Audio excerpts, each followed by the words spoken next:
Next we will see secondary refrigerants. Again, classification we have already seen. We have discussed two types, water is there, brine is there, or it is also called antifreezes. Okay, water, it is used as secondary refrigerant above 0 degree Celsius, and brine is used as secondary refrigerant below 0 degree Celsius. Now, what is secondary refrigerant? Secondary refrigerant are basically cooled by primary refrigerant, and in primary refrigerant there is phase change. Okay, if you consider ammonia, liquid ammonia, it absorbs the latent heat, gets converted into vapor, and you get refrigerating effect. But in case of secondary refrigerant, there is no phase change. Okay, liquid brine will enter, it will pick up the heat, and same liquid brine will remain. Okay, only it will be, its temperature might change. Okay, so refrigerants which are first cooled by primary refrigerant and then used for cooling purpose are called secondary refrigerant. Now, brine is one of the example. What is brine? Brine is a solution of salt in water. When salt is mixed in water, then freezing temperature of solution becomes lower than that of water. What is the freezing point of water at atmospheric condition? 0. Okay, so when salt is added, that freezing temperature, freezing point of the water goes in the negative side. Now, commonly used salts are calcium chloride, sodium chloride, and glycols, etc. The commonly used secondary refrigerants are solution of water and ethyl glycol, propylene glycol, or calcium chloride. These solutions are known as the general name of brines. Okay, now we'll see about the brine part. So if you consider NaCl, okay, sodium chloride and calcium chloride, there is a concept of eutectic temperature, okay, and eutectic concentration. So eutectic temperature of NaCl, sodium chloride, is minus 21.1 degree Celsius, and calcium chloride is minus 55 degree Celsius. And the concentration of that by mass, salt, okay, it is 23% by mass, and for calcium chloride it is 30% by mass. So here we will see the example of that. Concentration, the mass of the salt in the solution is expressed as percentage of the mass in the solution. Okay, so here you can see salt is 0% and water is 100%. Okay, so concentration, here you can say that concentration is less of salt. Okay, then salt is increased, and here we have 23.3% of salt by mass. Okay, this example is for NaCl. Now at this concentration we get, you can see the y-axis, this is temperature versus concentration of mass. Okay, so what is the eutectic temperature over here? Minus 21.1 degree Celsius for NaCl. And what is the mass at this point? It is 23.3%. Okay, now at this location, what is the need of this? Why I am showing this? Because as the concentration of salt increases, you can see from 0 to 23.3%, we are increasing the concentration of salt. Freezing point decreases. So here you can see when 100% water we have on y-axis, here you can see on y-axis temperature is there, and initially we have 100% water and 0% salt. So what is the freezing point? 0. Then when we increase the concentration of salt, you can see over here the freezing point of brine, it goes on decreasing. Okay, so as concentration increases, freezing point decreases, but if concentration is increased beyond certain point, which is eutectic temperature. What is the eutectic temperature for NaCl? Minus 21.1 degree Celsius. The freezing point increases instead of decreasing. So here you can see the freezing point again increases.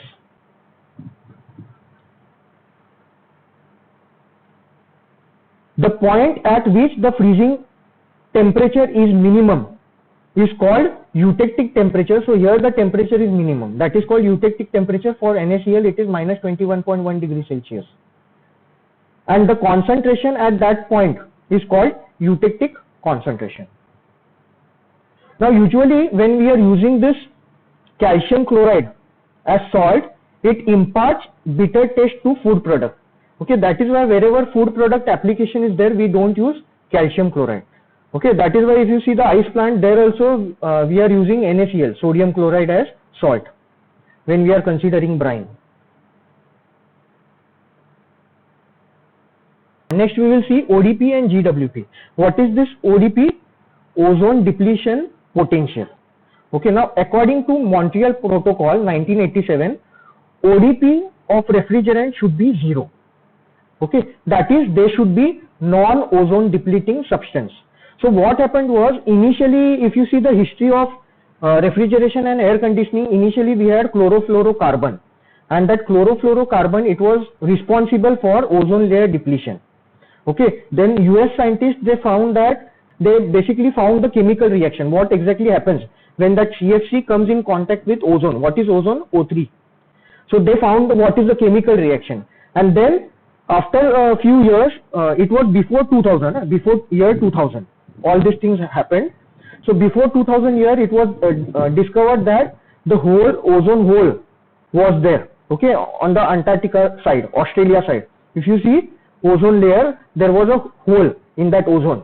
So because of that, what is the function of that ozone layer? It prevents UV radiation from entering the earth. Okay, if UV radiation enters, you will have skin cancer.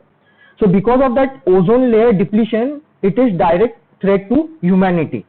Okay, so to prevent that increase in the ozone hole, okay, all the countries came together and ratified, signed. What is the meaning of ratification? Signed the Montreal Protocol.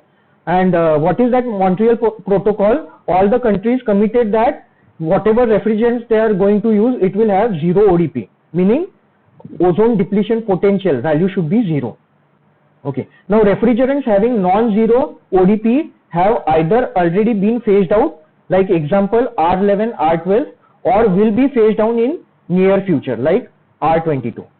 Since ODP depends mainly on presence of chlorine or bromine in the molecule, refrigerants having either chlorine, okay, CFC and HCFC, or bromine cannot be used under the new regulations.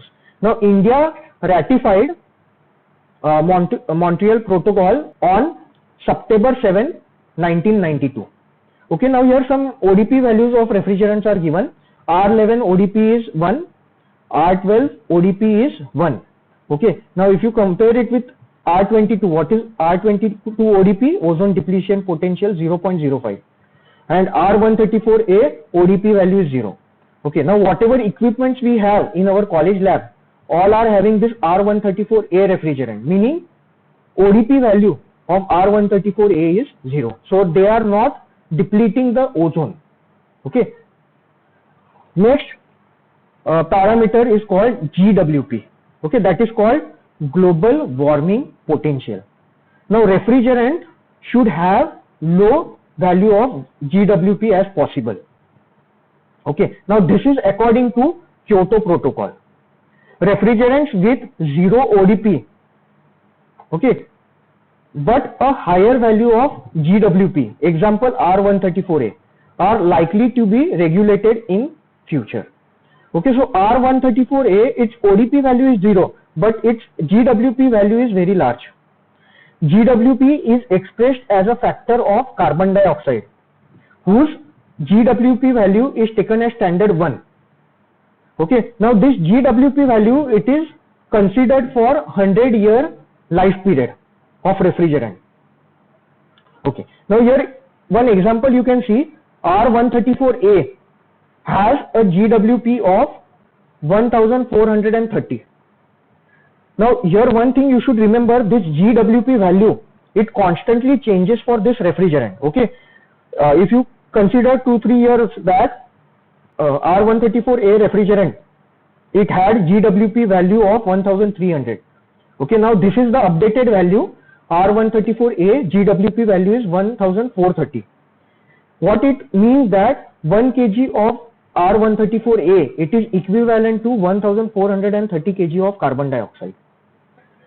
Okay, now we will see on which parameters this GWP depend. Okay, one we have seen, lifetime of refrigerant. Okay, when we express this GWP, we take into consideration 100 years as the lifetime of refrigerant. What is the effect of R134A in 100 years? That is the meaning of this GWP value. next we will continue. 100-year GWP is based on energy absorbed by a gas over 100 years. Okay, so when we are talking about GWP, there are two parameters we have to see. One is energy absorbed by the refrigerant, and second is lifetime of that refrigerant in the atmosphere. So if you consider greenhouse gases, GHGs, okay, what happens is they warm the earth by absorbing the energy and slowing the rate at which the energy escapes to space. What is greenhouse effect? Greenhouse gases, they surround the earth atmosphere. Now whatever heat the earth receives by the sun, that is absorbed by these greenhouse gases. But these gases don't allow whatever energy is trapped to escape back to the space. So what will happen? The temperature of earth will go on increasing, and whatever the ice caps are there, polar ice caps like North Pole, South Pole, Arctic and Antarctica, the glaciers are melting over there, and because of that fresh water is being added into the sea level is increasing, and because of that we can see the effect of that, floods are increasing. Okay, and eventually the coastal areas, they will sink. Okay, so that is the effect of this global warming. Okay, so that is why this GWP, global warming potential, that value should be less of refrigerant. Okay, now there are two key ways in which gases differ from each other. First is their ability to absorb energy, that is called radiative efficiency, and second is how long they stay in the atmosphere, that is called lifetime. Okay, so when GWP is calculated, we see two things. First is what is the energy absorbed, and second is the lifetime of refrigerant in atmosphere. Now here one example has been given. Methane CH4 is estimated to have a GWP value of 28 to 36 over 100 years. Now CH4 emitted today lasts about a decade on average. What is the lifetime of this methane in the atmosphere? It is around a decade, okay, 10 years, which is less as compared to carbon dioxide. Now carbon dioxide, it stays in the atmosphere for thousands of years, okay, but still if you consider CH4, its GWP value, it is greater than carbon dioxide. Why is that? Because CH4, it absorbs more heat as compared to carbon dioxide. So there are two parameters here which decide GWP value. One is the ability to absorb energy, and second is lifetime. So here you can see the lifetime of carbon dioxide is more, it is thousands of years, okay, and lifetime of CH4 methane, it is decade on an average.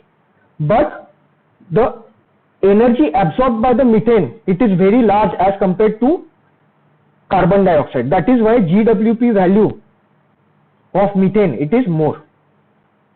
Now this analysis, it is done for 100 years, but CH4 absorbs much more energy than CO2.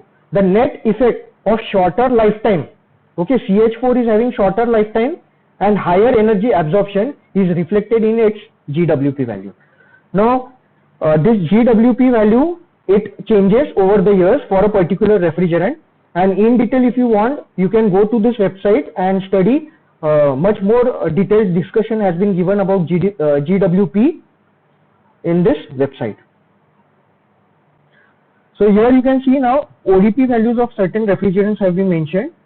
R11, R12, then R134A. Here you can see ODP values. R134A ODP value is 0. Okay. Now next type of refrigerant. So if you go back to the classification of refrigerant,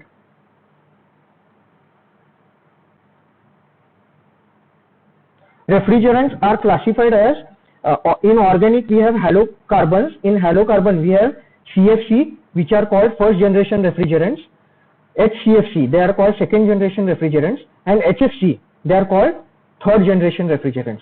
Now right now if you see, there are fourth generation refrigerants which are HFOs.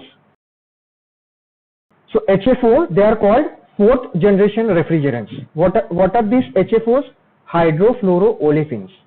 Okay, these are unsaturated organic compounds composed of hydrogen, fluorine and carbon. unsaturated, at least one double bond is there. HFO refrigerants are characterized as having zero ODP, ODP is zero, and low GWP. They offer more environmentally friendly alternative to CFC, HCFC and HFC.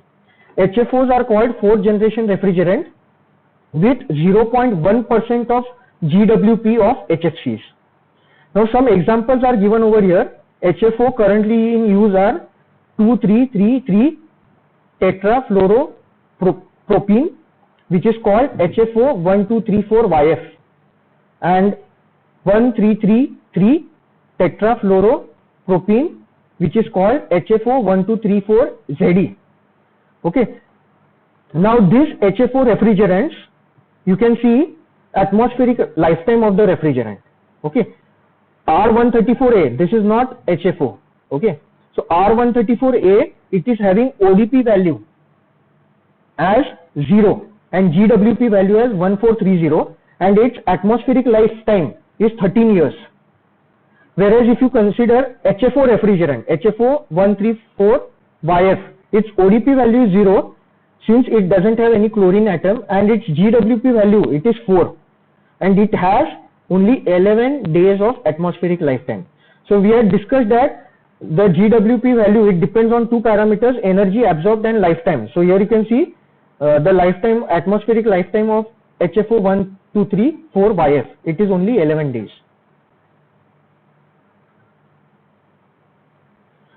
So these are the, this here you can see this cylinder, refrigerant cylinder, this is R1234YF refrigerant cylinder. So what is the characteristic of this HFO refrigerant? They have short atmospheric lifetime, so short that they have very little chance to impact the environment, and this HFO refrigerant, HFO 1234YF, is replacing R134A in automobile in Europe. So here you can see these olefins, they are carbon-carbon double bond. Next we will see ATEL value. So for ATEL value, here some information has been given. So this information is taken from Honeywell PDF file. Honeywell is a refrigerant manufacturing company. So there are some criteria based on which refrigerants are tested for toxicity. So here you can see acute lethality, no death when 400,000 ppm is maintained. Okay, so 4 lakh ppm, no death is recorded for HFO 1234YF, and for R134A, that is 3,59,700 ppm. Okay, so based on this toxicity data, ATEL value is calculated. What is this ATEL value? ATEL value is called acute toxicity exposure limit. Is a value used by standard organizations, as example ASHRAE 34 standard, to reduce the risk of acute toxicity hazard in normally occupied spaces. Okay, now it is calculated from acute toxicity data which we have seen in previous slide for a given refrigerant, and provides an estimate of maximum exposure limit for a short period, example 30 minutes. So what is the effect of this toxicity on human beings? For short period of time it is tested, okay, 30 minutes, and from the acute toxicity data, that ATEL value is calculated, so that we can basically see what is the toxicity level ATEL value for each refrigerant. Now here for HFO 1234YF, this has a favorable value as compared to other refrigerants listed over here. Next we will see Montreal Protocol. Now this Montreal Protocol on substances that deplete the ozone layer, it was a protocol under Vienna Convention for Protection of Ozone Layer. It is an international treaty designed to protect ozone layer by phasing out production of numerous substances that are responsible for ozone depletion. It was agreed on 16 September 1987 and entered into force on 1 January 1989. That is why this 16th September, it is celebrated as International Day for Preservation of Ozone Layer. Now since as the technology changes, okay, every time there is a revision for this Montreal Protocol. Okay, so here you can see in 1990 there was a revision, 1991 there was a revision, and wherever that revision is done, that place, city name has been written over here. Finally, last revision, it was in 2016 in Kigali. Now, what initially they had predicted was the climatic projections indicate that ozone layer will return to 1980 level between 2050 and 2070. Okay, so that was the projections they did when they decided this, when they first introduced this Montreal Protocol. Now, there is a terminology called ODS. It is known as ozone depleting substances. Okay, to prevent basically this Montreal Protocol, it regulates a particular country. It can only import a particular amount of ODS. It can manufacture only a particular amount of ODS. So that is regulated by this Montreal Protocol, and depending on each country, the targets are different. Okay, developed countries have stringent target, developing countries have less stringent target. Okay, now Montreal Protocol have been ratified by 196 nations. Okay, so it makes Montreal Protocol is the first universally ratified treaties in United Nations history. Okay, what do you mean by ratified? It is signed by 196 nations along with European Union as well. Okay, now in 2019, Kigali Amendment was done to the Montreal Protocol, and according to that, the countries were asked to reduce the use of HFC as well. Okay, now India has a commitment that HFC India will phase out by 2028. So this is a reference, a good reference which you can use to read more about Montreal Protocol. Next we will see Kyoto Protocol. Kyoto Protocol is an international treaty which extends 1992 United Nations Framework Convention on Climate Change, UNFCCC. Okay, now here the signatories, they have commit to reduce the greenhouse gas emissions. Okay, so I'll read that commits state parties to reduce greenhouse gas emission. Now, why there was a need for Kyoto Protocol? Because there was a scientific consensus that global warming is occurring and it is extremely likely that human-made CO2 emissions have predominantly caused it. Okay, so the Kyoto Protocol, it was adopted in Kyoto, Japan on December 11, 1997 and entered into force on February 16, 2005. There are currently 192 parties, and Canada withdrew from that in December 2012. Now there are 6 greenhouse gases. Okay, CO2 is there, carbon dioxide, methane, CH4, N2O, nitrous oxide, then hydrofluorocarbons, HFCs, and PFCs and SF6. Okay, so basically Kyoto Protocol applies to these 6 greenhouse gases. So first commitment period for developed countries, that is 37 nations, it was from 2008 to 2012. US had a target of 7%. What is this 7%? We'll see that basically the average target of all the countries, it was 5.2% reduction relative to 1990 level. So whatever level these countries had in 1990, according to that level, a target was given to each and every country. Okay, and that average target is 5.2%, and US had a target of 7%. Then second commitment period, it is from 2013 to 2020. Now, in order to get the results from Kyoto Protocol, there are certain mechanisms. Okay, so here some mechanisms are listed. One is national measures, so nation itself can decide certain measures. Next is clean development mechanism, CDM, then joint implementation, then international emissions trading, very interesting, IET trade. Then for IET trade is there, and each countries, they are assigned certain units, that is called assigned amount units, AAU.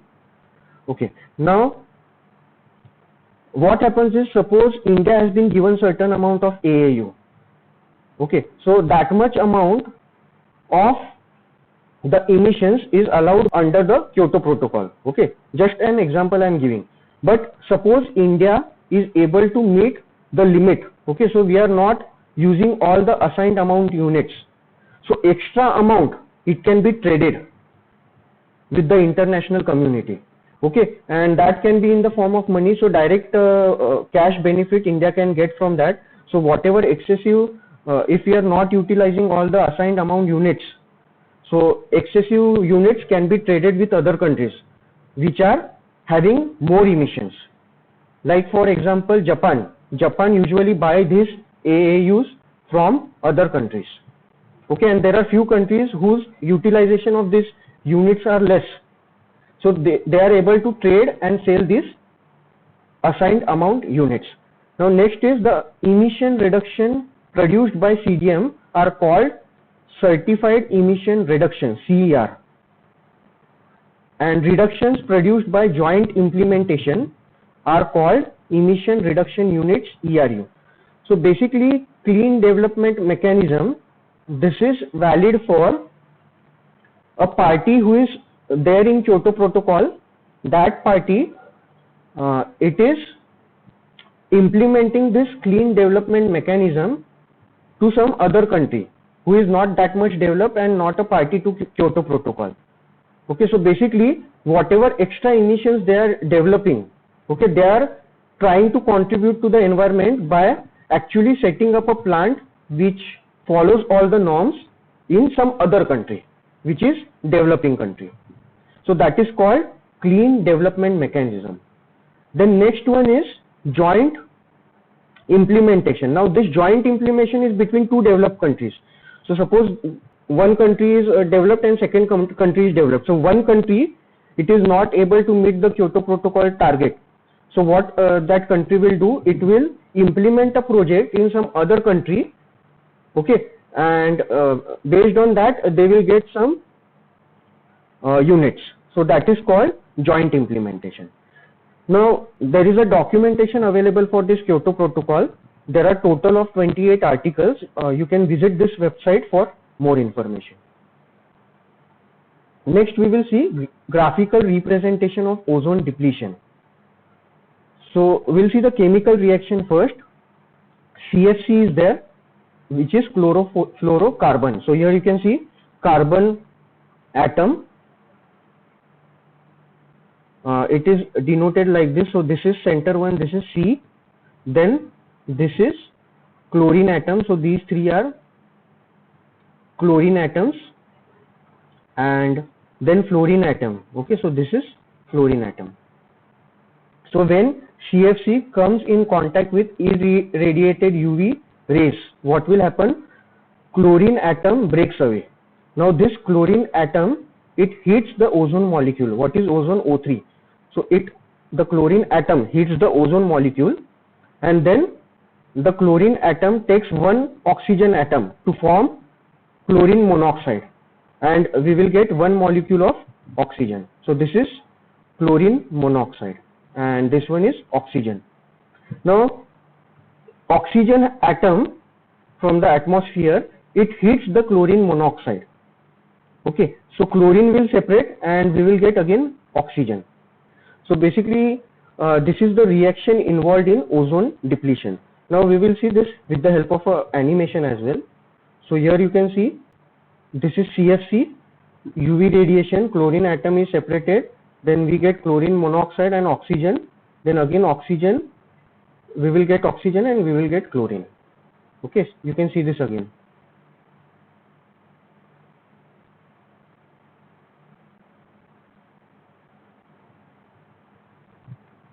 So CFC is there, UV rays hit the CFC, chlorine is separated, it hits the ozone, oxygen and chlorine monoxide is separated, then again oxygen hits, oxygen is separated and chlorine is separated, like that.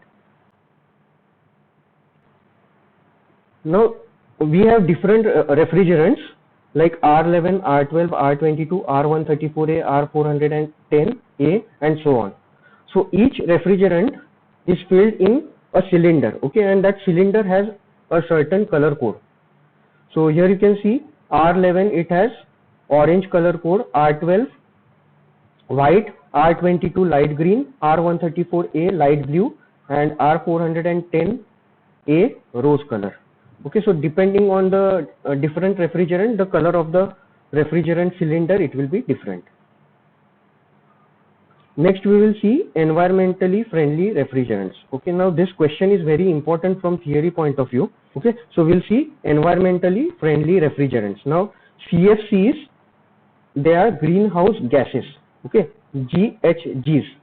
So they are major cause of ozone depletion, okay, as well as greenhouse effect.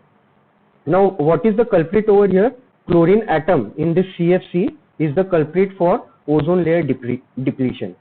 Refrigerants with zero ozone depletion potential, ODP, and less GWP are considered as environmentally friendly.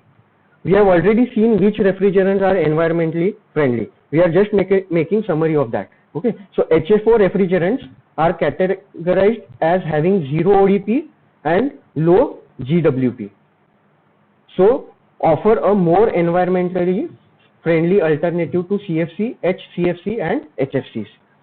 Okay, now HFO we have already seen, they are fourth generation refrigerants which are having 0.1% of the global warming potential as compared to HFCs. Okay, and example of HFOs are HFO1234YF, HFO1234ZE, etc.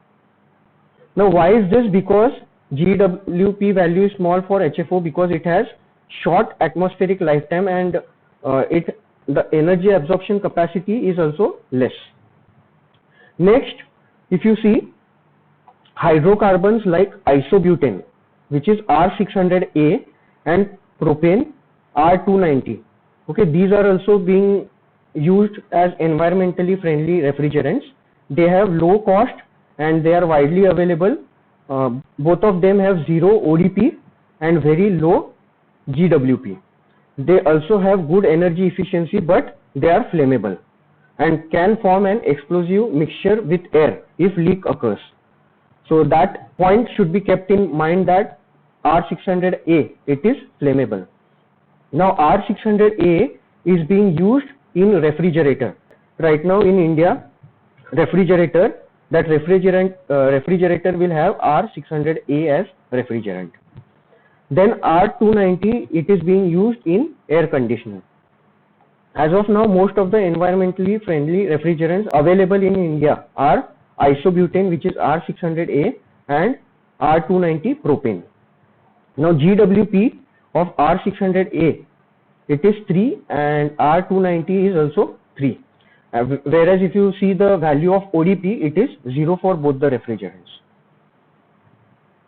Okay, now there is a concept which is called retrofit. What is that concept? See, basically in olden days, whatever refrigerator was there or air conditioner was there, it was having CFC refrigerant. Okay, now after the different protocols, countries started to phase out these refrigerants. But the human population still they have the equipment which is working on CFC. So that is why, suppose gas leaks, so that person would require to fill the CFC again in that system. Okay, now if CFC is already phased out, that CFC cannot be filled in the system. That is why retrofit refrigerants are used. So what is this retrofit refrigerant? They are basically used so that the technology which we are using, we don't need to change the technology immediately, but intermediately we can fill that refrigerant inside the system so that it will take care of the ODP and GWP value, but it will not be CFC. Okay, so imminent CFC shortages would threaten the useful life of appliances. So if there is a shortage of CFC, okay, it was in olden days. Okay, so because of that, what will happen? Suppose you are using a refrigerator which is having CFC, and because of some leakage, that CFC is leaked to atmosphere. Now you cannot use the system unless and until you charge the system again by CFC. Okay, and if that is not allowed, you need some other refrigerant which will work in the given system. Okay, so that is called retrofit refrigerants. As CFC shortages increase, the cost of CFC will increase. Along with that, the operating cost will also increase. So retrofit refrigerants and technologies are available for most applications. By retrofitting the equipment, you enable it to operate past the CFC phase out deadlines, and equipment lifetime exceeds the phase out dates. Existing plants which have reached the end of their economic lifetime should be replaced with new generation refrigerant equipments based on non-ozone depleting refrigerants and technologies. Now we will see what are the commonly refrigerants being used, okay, over the years. So initially, if you see, refrigerator R12 was used, then R134A, and right now R600A is being used in refrigerator. If you see AC, initially R22 was used, then R410A, then after that R32 and R290 is being used. We will see some standards, ASHRAE standards, which deals with refrigerants. Okay, so ASHRAE standard 34 is designation and safety classification of refrigerants. Then ASHRAE standard 15, safety standard for refrigeration system. ASHRAE standard 147 is also given over here. So if you visit the ASHRAE website, or if you Google ASHRAE standard 34, you will get extra information related to this standard. Now we will see some refrigerant manufacturing companies, famous companies. One company is DuPont, then second company is Honeywell, and third company is Maxi-Chem. Some MCQ questions we will see. Which of the following refrigerants replace R12 in domestic refrigerator? So this we have seen in previous slide, right? So R134A is the answer. So R134A is being replaced in domestic refrigerator. Okay, right now, but it is R600A. Which of the following refrigerants are suggested as replacement for R22 in large air conditioning and cold storage system? Okay, so here answer is R410A and R407C. Next question we will see, which of the following refrigerants are phased out due to Montreal Protocol on ozone layer depletion? So answer for this is, now R32 it is being used right now, okay, so that is not phased out. Okay, rest R11, R21, R12, these are already phased out. So if you see this refrigerant notes, they are whatever the things which we saw, it is not from single source. It has been taken from multiple sources like NPTEL, lecture PDF files, then R.S. Khurmi, C.P. Arora, S.C. Arora and Donkunwad, then Manohar Prasad. Also from many of the ASHRAE standards. Okay, ASHRAE standard is also being used to make this PPT.